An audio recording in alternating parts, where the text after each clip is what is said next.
Professor Yunus কি আসবে নাকি আমাদের যে বসিয়ে রাখলো ততক্ষণ ধরে? আরে মোদিজি আসবে, একটু অপেক্ষা করেন। আর কত অপেক্ষা করবো? আমার তো আর তর্স হইছে না রে। এটা ডাক্তার উনিশ করে কি করে? এই বসেন বসেন বসেন। এত দেরি করলেন কেন ইউনূস স্যার? জরুরি মিটিং ছিল তাই দেরি হয়েছে। ও তাই, অনেকক্ষণ অপেক্ষা করছিলাম, তা আপনি একা আসছেন? মোদিজি সিংহ কিন্তু একাই চলে। তোকে কে বলেছে পাকনামি করতে? আমি তো সত্য কথা বলেছি। নিকুচু করে তোর সত্য কথা, কিছু মনে করবেন না, এই পাগল ছাগল নিয়ে চলে আর কি। আচ্ছা ইউনূস ভাই বাদ দেন সব, আসেন দ্বিপাক্ষিক সম্পর্ক নিয়ে আলোচনা করি। আমরা যে আপনাদের উপর নিষেধাজ্ঞাগুলো দিয়েছি সবগুলো তুলে নিতে চাই, আপনি কি বলেন? নিষেধাজ্ঞা তোলার দরকার নেই, আমরা যেভাবে আছি ভালো আছি। আপনাদের নিষেধাজ্ঞা আপনাদের ঠাকুমার ঝুলিতে ভরে রেখে দেন। ইউনূস ভাই এটা কি বলছেন?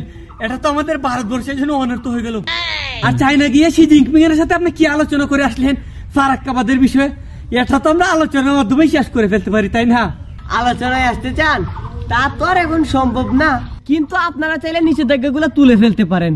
নয়তো আবার চীনের সাথে কথা বলেছি, প্রত্যেকটা বাঁধের পিছনে একটা করে বাঁধ নির্মাণ করে দেব। কি বলছে? আচ্ছা ঠিক আছে, আসি আমি, আমার সময় নেই। আরে তুই না না, আমার সময় নেই। এই ইউনূস ভাই কোথায় যাচ্ছেন? আলোচনা তো শেষ হয়নি, কি অনর্থ হয়ে গেল, চলে গেল। এক কাজ কর, আমাদের যে ভারতীয় মিডিয়া গুলো আছে সবাইকে জানিয়ে দিবি যে আধা ঘন্টা অপেক্ষা করে আমাদের সাথে দেখা করেছিল প্রফেসর ইউনূস। আরে মোদিজি এসব নিয়ে চিন্তা করবেন না, আমাদের মিডিয়াগুলো তো গুজব নিয়ে পিএইচডি করা আছে।